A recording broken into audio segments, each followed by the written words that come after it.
ایسا بنے گا کہ خان صاحب نے ایک پیغام دیا تھا پی ایچ ڈی اسکالرس کے نام، جیسے قائد اعظم محمد علی جناح پیغام دیا کرتے تھے اور آج تک وہ پیغام زندہ ہے.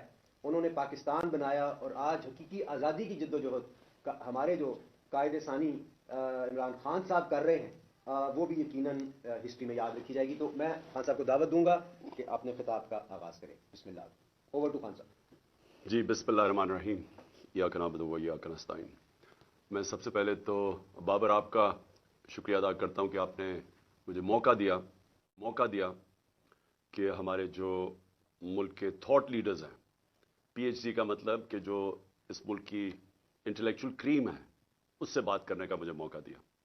دیکھیں میں کوئی نہ دینی اسکالر ہوں، صرف ایک طالب علم ہوں تاریخ کا بھی، اور اپنی جو بھی اسلام کی تاریخ میں نے پڑھی ہے، اور اس کے علاوہ جو انٹرنیشنل ریلیشنز ہیں دنیا کا، کیونکہ مجھے موقع ملا کہ دنیا میں مغربی کلچر کو اندر سے دیکھنے کا، اور مجھے کرکٹ کی وجہ سے ساری دنیا دیکھنے کا بھی موقع ملا. تو میں جو اپنا تجزیہ آپ کے سامنے رکھتا ہوں وہ میرے اپنے پرسنل ایکسپیرینسز سے ہے، اور جو میں نے یونیورسٹی میں میری ڈگری تھی وہ بھی پالیٹکس کی تھی. تو میں سب سے پہلے آپ کو جو چیز آپ کے سامنے رکھنا چاہتا ہوں وہ یہ کہ دیکھیں جو ہمارے انٹلیکچوئلز، ہمارے علماء، ہمارے اسکالرز، ان کی سب سے بڑی ذمہ داری یہ ہے کہ وہ پاکستان کو جو ایک ساری مسلمان دنیا میں ایک یونیک ملک بنا تھا، جو اسلام کے نام پہ بنا تھا. باقی ملک اور وجہ سے نیشنلسٹ اسٹیٹس تھیں. مثلا ترکی ایونچولی جب عثمانیہ سلطنت ختم ہوئی یا خلافت ختم ہوئی تو ترکی ایک نیشنلزم کے نام پہ کمال اتاترک نے کھڑا کیا تھا. اور اسی طرح سارے جو آپ دنیا میں ملک دیکھتے ہیں وہ نیشنلسٹ ہیں. ہمارا ملک بنا تھا اسلام کے نام پہ، ایک آئیڈیالوجی کے نام پہ، اور دنیا میں صرف 2 ملک بنے ہوئے ہیں آئیڈیالوجی کے نام میں، جس میں پاکستان ایک ہے. اور اس کی بڑی اسپیسیفک آبجیکٹو ریزولوشن میں اس کا ڈیفائن کیا گیا ہے کہ ہمارے فاؤنڈنگ فادرز نے کہ پاکستان کا روڈ میپ کیا ہے، اور وہ انہوں نے ڈیفائن کیا تھا اسلامی فلاحی ریاست. اور اس کا اگر آپ اس کی بھی ڈیپتھ میں چلے جائیں تو وہ اس کو مدینہ کی ریاست، جو سب سے پہلے اسلام کی ریاست سیٹ اپ ہوئی تھی مدینہ میں ہمارے نبی صلی اللہ علیہ وسلم نے، اس کے اوپر وہ دنیا کی پہلی فلاحی ریاست بنی تھی. تو ہم نے جو فاؤنڈنگ پرنسپلز تھے اس کے اوپر بیس کرنا تھا پاکستان. تو یہ بڑا امپورٹنٹ ہے آپ کے لیے کہ اسکالرز کے لیے کہ یہ آپ کا کام ہے کہ اس کو عوام تک لے کے جائیں کہ وہ ریاست کیا تھی، کیا بننا تھا اور بن کیا گئے، اور پھر دنیا سے کمپیئر کریں کہ دنیا کون سے ملک آگے نکل گئے ہیں، کون سے ملک پیچھے رہ گئے ہیں، کن کو ڈیولپنگ ورلڈ کہتے ہیں اور کن کو فرسٹ ورلڈ کہتے ہیں. وہ کون سے ملک ہیں جدھر ہمارے لوگ ترستے ہیں، فراڈلنٹ ویزاز لیتے ہیں، انلیگل امیگرنٹس بن کے باہر جاتے ہیں ان ملکوں میں. مسلمان ملکوں سے آپ دیکھتے ہیں کہ کشتیوں میں بیچارے جا رہے ہوتے ہیں یورپ میں اور ڈوبتے ہیں اور مر جاتے ہیں، اور صرف اس لیے کہ وہ بھاگنا چاہتے ہیں ہمارے ملک سے ان ممالک جو مسلمان ملک نہیں ہیں. تو وہ کیا وجوہات ہیں؟ تو میرا جو سب سے پہلے میں شروع کرتا ہوں کہ دیکھیں اسلام کے اندر ہمارا رب العالمین ہے، سب انسانوں کا خدا ہے، رب المسلمین نہیں ہے. ہمارے نبی صلی اللہ علیہ وسلم رحمت للعالمین ہے، سب انسانوں کے لیے وہ رحمت بن کے آئے تھے. تو یہ سب سے پہلے یہ یاد رکھیں کہ جب جو بھی انسانی معاشرہ ان کے اصولوں کے اوپر، ان کے بتائے ہوئے اصولوں پہ جو بھی انسانی معاشرہ چلے گا وہ اوپر چلا جائے گا. وہ ضروری نہیں ہے کہ وہ مسلمان ہو، وہ انسان ہو. تو آج آپ جب کانٹرڈکشن دیکھتے ہیں کہ کیا وجہ ہے کہ ہمارے سے پہلے یورپ اوپر گیا، آج امریکہ اوپر ہے، چین اوپر جا رہا ہے، لیکن مسلمان تو نہیں ہے یہ. اگر آپ اس کی ڈیپتھ میں جائیں گے تو یہ ان اصولوں پہ چل رہے ہیں جو میرے نبی صلی اللہ علیہ وسلم نے مدینہ کے ریاست پہ سیٹ کیے تھے، جو اصول. تو ان کے میں مین چیزیں آپ کو بتا دیتا ہوں. ڈیپتھ میں تو اسکالرز کا کام ہے جانا اور لوگوں کو ان ڈیپتھ میں بتانا کہ کیسے، کیوں اللہ ہمیں حکم دیتا ہے کہ اس نبی صلی اللہ علیہ وسلم کی سنت پہ چلو، ان کی شریعہ پہ چلو. تو وہ تو ہماری بہتری کے لیے اللہ کہتا ہے نا، قرآن تو ہمارے لیے گائیڈنس ہے. تو جب اللہ ہمیں حکم دیتا ہے تو وہ کسی وجہ سے دیتا ہے، کیونکہ وہ جو انہوں نے اسٹیٹ سیٹ اپ کی تھی وہ اس اسٹیٹ کے اندر دنیا کے تاریخ کا سب سے بڑا انقلاب آیا تھا. کبھی بھی اتنی تھوڑے وقت کے اندر اتنا بڑا دنیا کی تاریخ میں تبدیلی نہیں آئی. اور ایک لوگ یہ کہتے ہیں جی کہ منگولین نے بھی، چنگیز خان کے منگولین نے انہوں نے بھی تقریباً آدھی دنیا پہ قبضہ کر لیا تھا، لیکن جب چنگیز خان کی اور منگولین فوجوں نے قبضہ کیا تو خون کے دریا بہے تھے. یہاں جو چینج آئی ہے، اگر آپ مدینہ کی ریاست کو سٹڈی کریں تو جب نبی صلی اللہ علیہ وسلم 622 پہ پہنچے تھے مدینہ ہجرت کر کے، اور 632 اس دنیا سے پردہ کر گئے تھے، وہ 10 سالوں کے اندر ایک وہ انقلاب آ چکا تھا. اس میں سارا جو عرب تھا وہ ان کے شروع ہوئے تھے 313 پہ، اور سارا عرب ان کے نیچے آ گیا تھا. اور ٹوٹل جو لوگ جن کی جانیں دونوں طرف جنگوں میں گئی تھی وہ 1200-1300 تھے. تو اس اصل میں وہ فکری انقلاب آیا تھا. انہوں نے ذہن چینج کر دیے اور وہ لوگوں کو تبدیل کر دیا. وہ لوگ جن کی کوئی حیثیت نہیں تھی، دو سپر پاورز تھی، پرشین اور رومن بیزنٹائن ایمپائر دونوں طرف، انہوں نے ان دونوں ایمپائرز ان کے سامنے کولیپس کر گئے. لیکن وہ اصل کولیپس کیے تھے جو ایک انہوں نے ذہن چینج کیے تھے لوگوں کے.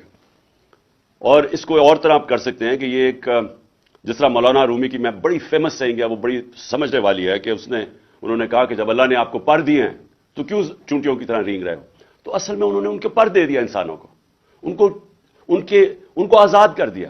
لا الہ الا اللہ کا مطلب سمجھا دیا. وہ بہت بڑا لا الہ الا اللہ دعویٰ آزادی کا ہے، اور پرواز صرف آزاد انسانوں کے اوپر ہوتی ہے، غلاموں کی پرواز اوپر نہیں ہوتی. اس لیے جو علامہ اقبال کی ساری غلام ہندوستان کے مسلمانوں کو جگانے کی جو کوشش کی تھی، وہ ساری آزادی کی وہ بات کرتے تھے. وہ جو شاہین کا علامہ اقبال کا کانسیپٹ تھا، وہ صرف آزاد شاہین اوپر جا سکتا ہے باقی مخلوق سے. تو مدینہ کی ریاست میں انسانوں کو آزاد کیا، ذہنی طور پہ آزاد کیا، لا الہ الا اللہ کے ذریعے آزاد کیا، اور پھر وہ جو ریاست بنائی وہ اصولوں کے اوپر کھڑی کی گئی. نمبر 1 اس کا اصول تھا عدل اور انصاف. یہ یاد رکھیں کہ یہ سب سے بڑا، قرآن میں بار بار انصاف کے اوپر ایمفسس یہ آتا ہے کہ انسان کے معاشرے میں اور جانوروں کے معاشرے میں سب سے بڑا فرق ہوتا ہے انصاف. جانوروں کے معاشرے میں مائٹ از رائٹ ہوتا ہے، انسانوں کے راستے میں انصاف ہوتا ہے، طاقتور اور کمزور ایک برابر ہو جاتے ہیں. اور یہ سب سے بڑی چیز مدینہ کی ریاست میں انہوں نے سیٹ کی، عدل اور انصاف. حضرت ابو بکر جب خلیفہ بنے، ان کا پہلا مشن سٹیٹمنٹ تھی کہ میں طاقتور اور کمزور کو ایک برابر کروں گا قانون کے سامنے. اس کے بعد حضرت عمر کی مشن سٹیٹمنٹ یہی تھی کہ میں طاقتور کو قانون کے نیچے لے کے آؤں گا، اور پھر حضرت علی کی بھی مشن سٹیٹمنٹ یہ تھی. تو بیسکلی جب آپ انصاف قائم کرتے ہیں ایک معاشرے میں، آپ لوگوں کو آزاد کر دیتے ہیں. جب آپ لوگوں کے فنڈامنٹل رائٹس کی حفاظت کرتے ہیں، ایک معاشرہ جب ان کو پروٹیکٹ کرتا ہے تو وہ معاشرہ اس قوم کے پوٹینشیل کو ریلیز کر دیتا ہے، اس کی پرواز اوپر کر دیتا ہے، ان کو پر دے دیتا ہے انسانوں کو. کبھی بھی غلام انسانوں نے کوئی بڑے کام نہیں کیا آج تک. اور غلامی صرف یہ نہیں ہوتی کہ فزیکل غلامی ہوتی ہے، ذہنی غلامی اس سے زیادہ خوفناک ہوتی ہے. اور وہ جو کلونیلزم کا جو سب سے بڑا امپیکٹ پڑتا ہے، وہ ہمیں ذہنی غلام بنا دیتا ہے دوسرے کلچر کی. ہم ابھی تک یہ نہیں سمجھ سکے کہ جب ہم انگریزی پڑھاتے ہیں لوگوں کو ہائر ایجوکیشن کے لیے، اور کیونکہ اس وقت اسیوم کیا جاتا ہے کہ ہائر ایجوکیشن جو ہے وہ انگریزی زبان کے لیے سیکھنا ضروری ہے. وہ ایک وقت ہمارے نبی صلی اللہ علیہ وسلم نے کہا تھا کہ چائنا بھی جانا پڑے تعلیم حاصل کرنے کے لیے تو جاؤ، علم حاصل کرنے کے لیے. تو وہاں تک تو ٹھیک ہے، لیکن اس کے انگریزی کی وجہ سے ایک دوسرے کلچر کا غلام بن جانا، یہ بڑی خطرناک چیز ہے. کیونکہ غلام پھر اچھے غلام ہی بنتے ہیں، ان کے اندر اوریجنل تھنکنگ ختم ہو جاتی ہے، اوریجنل تھاٹ ختم ہو جاتا ہے، انوویشن، انوینشنز جس کی وجہ سے معاشرے آگے بڑھتے ہیں وہ ختم ہو جاتے ہیں. کیونکہ وہ بس صرف باہر سے نالج کو اڈاپٹ ہی کرتے رہتے ہیں، وہ اپنی پھر نالج پروڈیوس نہیں کرتے. اور یہی جب آپ مسلمانوں کی تاریخ دیکھیں تو جو ایک دم وہ سویلائزیشن اوپر گیا تھا، اس کے پیچھے پورا ایک انٹلیکچوئل، پورا ایک تھنک ٹینکس بنے تھے جو بغداد کے اندر بیت الحکمہ قائم کیا تھا ہارون الرشید نے اور میمون الرشید نے.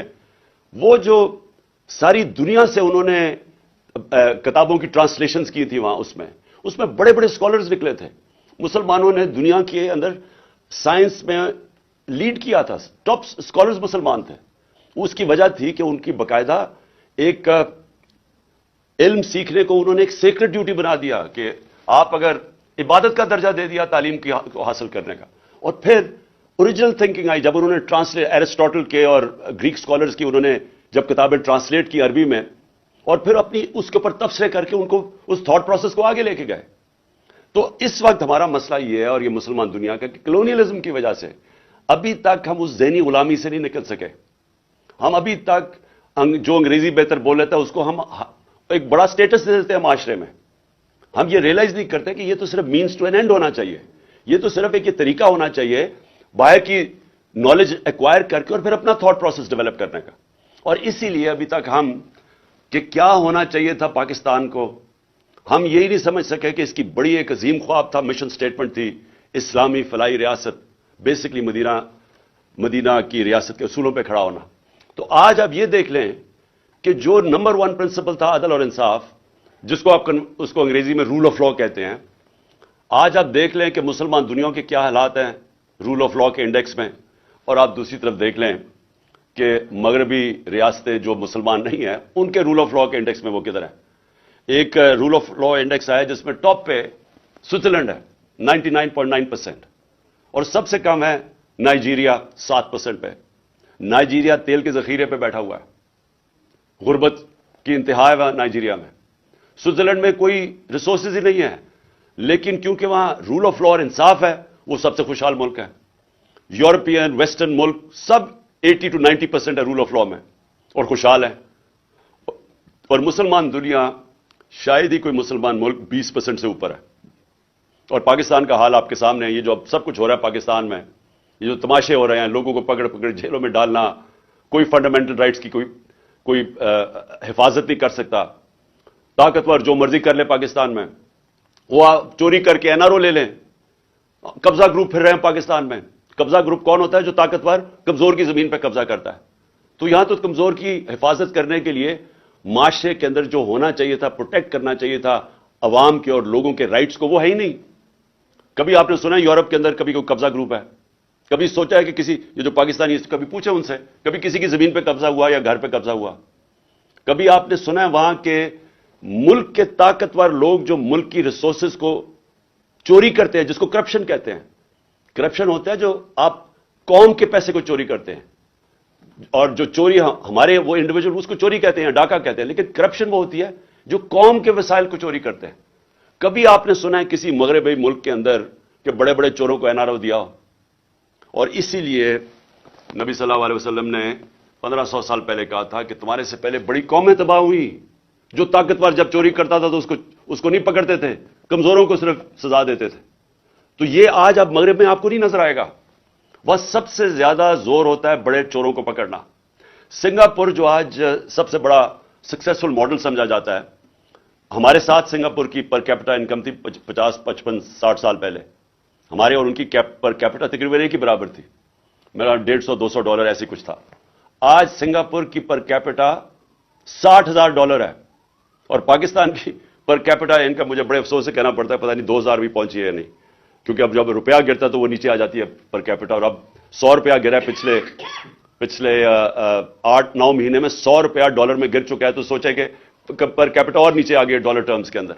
تو سنگاپور کی $60,000 پر کیپٹا ہے. تو سنگاپور نے کرپشن کے اوپر آتے ساتھ ہی ہاتھ ڈالا. کیسے؟ قانون رول آف لا اسٹیبلش کر کے. انہوں نے چھوٹے چوروں کو نہیں پکڑا، انہوں نے وہ جو حدیث ہے اس کے اوپر چل کے انہوں نے سب سے بڑے لوگوں کو، بڑے بڑے وزیروں کو پکڑا، اور اس کے بعد نیچے خود ہی لوگ ٹھیک ہو جاتے ہیں. اور چھوٹی چوری سے ملک تباہ نہیں ہوتے. جو بڑے بڑے وزیر اعظم، منسٹرز، جب آپ کے صاحب اقتدار، صاحب حیثیت جب وہ چوری کرتے ہیں تب ملک ختم ہوتا ہے. چائنا نے جو سب سے تیزی سے ترقی کر رہا ہے، 450 تقریباً 450 وزیروں کو انہوں نے سزائیں دی ہیں پچھلے 7 سال میں. تو کوئی بھی ملک جب تک انصاف قائم نہیں کرتا وہاں خوشحالی نہیں آتی. جب تک رول آف لا نہیں ہے ڈیموکریسی نہیں آتی. ڈیموکریسی آپ جب رول آف لا کا مطلب ہی ڈیموکریسی ہے. ڈیموکریسی ہوتی وہ ہے جو قانون کے سامنے سب کو ایک برابر کر دیتی. تو جب آپ کے ملک میں رول آف لا نہ ہو ڈیموکریسی نہیں آتی. اب یہ تماشا دیکھ لیں پاکستان میں، آئین کہتا ہے کہ 90 دن کے اندر الیکشنز ہونے ہیں. وہ سارے مل کے کہہ رہے ہیں کہ نہیں جی 90 دن میں الیکشن نہیں، اور بہانے مار رہے ہیں کہ کچھ پتہ نہیں پیسے نہیں ہیں. پیسے نہیں ہیں. سوچے کہتے ہیں پیسے نہیں ہیں الیکشن کروانے کے لیے, یہ تو ڈائریکٹ یہ بھی آئین کی کانٹروینشن ہے. سو ہمارے ملک کے اندر جب تک ہم رول آف لا اسٹیبلش نہیں کرتے, جو میں نے 26 سال پہلے اپنی تحریک شروع کی تھی, انصاف کی تحریک مینز رول آف لا, تو یہ تو نمبر 1 چیز تھی مدینہ کی ریاست میں. خوشحالی بعد میں آئی, پہلے عدل اور انصاف آیا. دوسری چیز اتنی بڑی ہے ساورنٹی. دیکھیں ایک لا الہ الا اللہ کا دعویٰ یہ ہوتا ہے کہ میں آزاد ہوں, میرا ملک آزاد ہے. یہ نہیں ہو سکتا کہ آپ اتنا بڑا دعویٰ کرتے ہیں اور آپ کا ملک غلامی کرے, کبھی کسی سپر پاور کی, کبھی کسی کے سامنے ہاتھ پھیلائے. یہ بالکل لا الہ الا اللہ کی کانٹروینشن ہے. ایک اسٹیٹ کی ساورنٹی جب وہ سبجوگیٹ کر دیتی ہے اپنی ساورنٹی. اچھا اس کو بھی اور ڈیفائن کر دیں کہ جب ہم کہتے ہیں انڈیپینڈنٹ فارن پالیسی, اس کا کیا مطلب ہے؟ انڈیپینڈنٹ فارن پالیسی کا مطلب یہ ہوتا ہے کہ ایک ملک کی فارن پالیسی بنتی ہے اپنے لوگوں کے مفادات کی تحفظ دینے کے لیے. ہم اپنے ملک کے فائدے کے لیے فارن پالیسی بناتے ہیں اپنے لوگوں کے, جس کو نیشنل انٹرسٹ کہتے ہیں. اب ہمارے ملک میں یہ تو بنتا بھی ایسے رہا, ہم نے اپنے ملک کو قربان کیا اور لوگوں کی فارن پالیسی کے انٹرسٹ کے لیے. ہم نے وار آن ٹیرر میں حصہ لے لیا اور اپنے 80,000 لوگ مروا دیے تھوڑے سے ڈالرز کے لیے, اور صرف امریکہ کو خوش کرنے کے لیے. اس کا نتیجہ کیا ہوا؟ نہ امریکہ خوش ہوا, اپنے لوگوں کی تباہی کر دی, اور چھوٹی سی ایلیٹ جو اوپر بیٹھی ہوئی اس کا فائدہ ہو گیا. باقی عوام میں 80,000 لوگوں کو, یعنی سارا اپنا قبائلی علاقہ اس کو اجاڑ کے رکھ دیا. پختونخوا کے صوبہ کے اندر تباہی آئی, لیکن فائدہ تو صرف تھوڑے سے لوگ جو اوپر بیٹھے ہوئے تھے. تو جب ایک فارن پالیسی آپ کی بنتی ہے کسی اور کے انٹرسٹ کو سرو کرنے کے لیے, آپ آزاد نہیں ہوتے. اب روس, میں مثال دیتا ہوں, ہم نے روس سے کیوں اچھے تعلقات کرنے کی کوشش کی؟ ہم نے اس لیے کیے کہ ہمیں روس سے 2 چیزیں چاہیے تھی. ایک, ہمیں ان سے گندم چاہیے, ان سے ہماری کوشش تھی ان سے سستی گندم لیں, کیونکہ پاکستان کو 20 لاکھ ٹن کمی تھی جب ہمارا دور تھا گندم کی. اب اس سے بھی زیادہ مجھے لگتا ہے گیپ ہے. مجھے نہیں لگ رہا کہ ہمارا اس وقت جو بھی سیلاب آیا اس کی وجہ سے, میں نہیں سمجھتا کہ ہماری وہ گندم کی پروڈکشن ہوگی, وہ کم ہو جائے گی. اور پھر ایک دم دنیا میں تیل اوپر چلا گیا, اور جب روس اور یوکرین کی یہ لڑائی ہوئی تو اس سے اور تیل اور اوپر چلا گیا. تو ہم نے, میں جب گیا, ہم طے کر کے آ گئے تھے, میں نے صدر پوٹن سے طے کر لیا تھا کہ جس طرح ہندوستان کو سستا تیل دے رہے ہیں, ہمیں بھی وہ سستا تیل دیں. یہاں واپس آئے تو یہاں جناب ہمارا آرمی چیف کہتا کہ نہیں, کنڈیم کرو روس کو کیونکہ انہوں نے یوکرین میں انویڈ کر دیا. ہم نے ان کو سمجھا, اس کو میں نے بتایا کہ ہندوستان تو نہیں کنڈیم کر رہا, امریکہ کا وہ اسٹریٹجک ایلائی ہے, کوڈ کا ممبر ہے, وہ تو نہیں کنڈیم کر رہا, تو ہمیں نیوٹرل رہنا چاہیے جو ہندوستان رہ رہا. ہمارے آرمی چیف نے, آپ یہ سوچیں کہ خود ایک یعنی گریڈ 22 آفیسر نے بیٹھ کے, ایک سیکیورٹی کا سیمینار تھا, اس نے خود کنڈیم کر دیا روس کو. ہم ان سے سستا تیل لے رہے ہیں, اس نے کنڈیم کر دیا, اور امریکہ کو خوش کرنے کے لیے. اب اس سے نتیجہ کیا ہوا؟ ہندوستان کا جو مہنگائی تھی, انفلیشن تھی, وہ کوئی 7.5% تھی. دنیا میں تیل اوپر گیا کیونکہ لڑائی جب ہوتی رہی تھوڑا اور اوپر چلا گیا. ہندوستان کی انفلیشن 7.5% سے 5.5% پہ آ گئی. پاکستان کی انفلیشن 12% تھی, ہماری 12% سے انفلیشن 30% پہ چلی گئی, کیونکہ ہم مہنگا تیل لے رہے تھے, تیل کی قیمت اوپر چلی گئی. اب نقصان کس کو ہوا؟ پاکستانی عوام کو. میں یہ کوئی اپنی ذات کے لیے تو نہیں کہہ رہا تھا, میں تو اپنے لوگوں کے لیے فیصلہ کیا تھا کہ ہمیں سب سے بنانی چاہیے. ہم کسی کی لڑائی میں کیوں پڑے؟ ہمیں انٹرسٹ اپنے لوگوں کا ہونا چاہیے. یہ انڈیپینڈنٹ فارن پالیسی ہوتی ہے.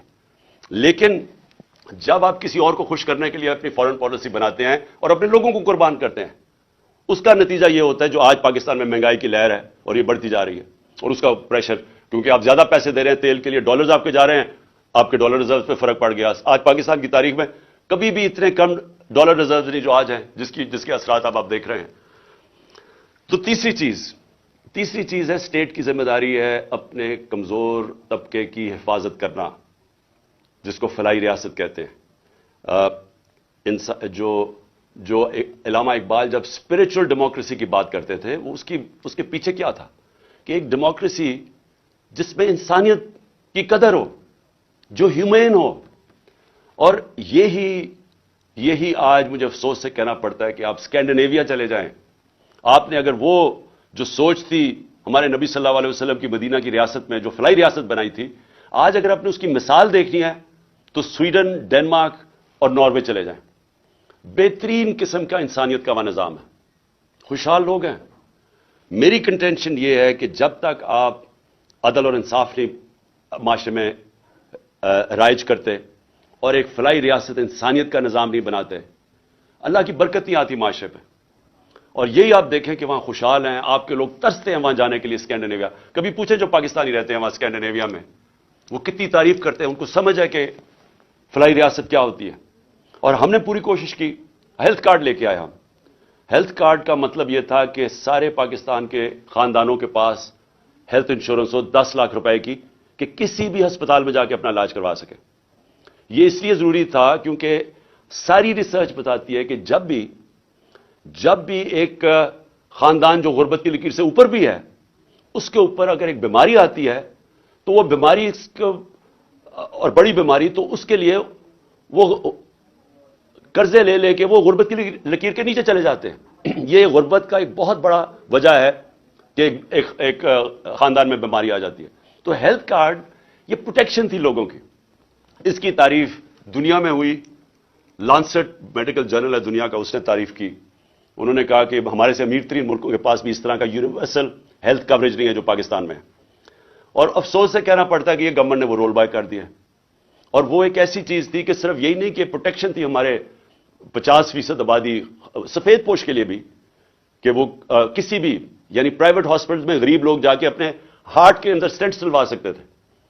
پرائیویٹ ہاسپٹلز میں پہلی دفعہ پاکستان کا غریب آدمی جا کے اپنا علاج ہیلتھ کارڈ کی وجہ سے کروا رہا تھا. اور دوسری چیز کہ دیہاتوں کے اندر پہلی دفعہ پرائیویٹ سیکٹر ہاسپٹل بنانے کے لیے جا رہا تھا کیونکہ ہیلتھ کارڈ کی وجہ سے. اب وہ سب کچھ رک گیا. ہمارا جو احساس پروگرام تھا وہ دنیا نے ایکنالج کیا. اسٹینفورڈ یونیورسٹی نے اپنی رپورٹ کی احساس پہ، اور انہوں نے کہا کہ یہ پاکستان کے اندر ہیلتھ اور ایجوکیشن کے اوپر یہ جو پیسہ خرچ کر رہے ہیں، اور اس کی وجہ سے فلاحی ریاست کی طرف پاکستان جا رہا ہے. تو جو بھی ملکوں کے اندر ظلم ہوتا ہے، جو قدر نہیں کرتے اپنے کمزور طبقے کے، جدھر غریب اور امیر میں فاصلے بڑھتے جاتے ہیں، جدھر غریب کی بنیادی ضروریات پوری نہیں کرتا ایک معاشرہ، میری یہ ایمان ہے کہ ان کے اوپر اللہ کی برکت نہیں آتی. ہمیں یہ کہا جاتا ہے کہ جی پہلا پیسہ آئے گا، پہلے قوم کے اندر پیسہ آئے گا اور پھر ہم اس قوم کے اندر فلاحی ریاست لے کے آئیں گے. میں یہ سمجھتا ہوں کہ یہ بالکل غلط ہے. پہلے آپ فلاحی ریاست لیتے ہیں، عدل اور انصاف قائم کرتے ہیں، پھر قوم میں خوشحالی آتی ہے، جو کہ مدینہ کی ریاست میں ہوا تھا. شروع میں تو بڑے مشکل حالات تھے مسلمانوں کے، لیکن انہوں نے آتے ساتھ ہی فلاحی ریاست اور انہوں نے عدل اور انصاف قائم کیا. اس کے بعد خوشحالی آئی. اور یہی ماڈل پاکستان کو فالو کرنا ہے، کیونکہ اب تک ہم انتظار ہی کرتے رہتے ہیں کہ جی پہلے پیسے آئیں گے اور پھر فلاحی ریاست بنے گی، جو نہ پیسے آتے ہیں اور نہ فلاحی ریاست بنی ابھی تک. لیکن اس سے بھی پہلے عدل اور انصاف سب سے امپورٹنٹ ہے، جس کے لیے یہ جو میری ساری حقیقی آزادی کی تحریک ہے، اس کی بنیاد ہی یہ ہے کہ پاکستان میں ہمیں سب کو مل کے ایک انصاف کے نظام، رول آف لا کے لیے لڑنا چاہیے. کہ جب تک سب طاقتور طبقے قانون کے نیچے نہیں آتے، جب تک قانون طاقتور کو انصاف کے کٹہرے میں نہیں کھڑا کرتا، طاقتور مجرموں کو، جب تک ان کو این آر او دیتا جائے گا، پاکستان چھوڑیں کسی بھی دنیا کے ملک کا کوئی مستقبل نہیں ہے جدھر طاقتور کے لیے ایک قانون اور کمزور کے لیے دوسرا. میں پھر سے آپ سب کا شکر گزار کرتا ہوں، ابرار آپ کا بھی اور بابر آپ کا بھی، کہ آپ نے مجھے موقع دیا اپنے پاکستان کی انٹلیکچوئل ایلیٹ سے بات چیت کرنے کا. بہت بہت شکریہ.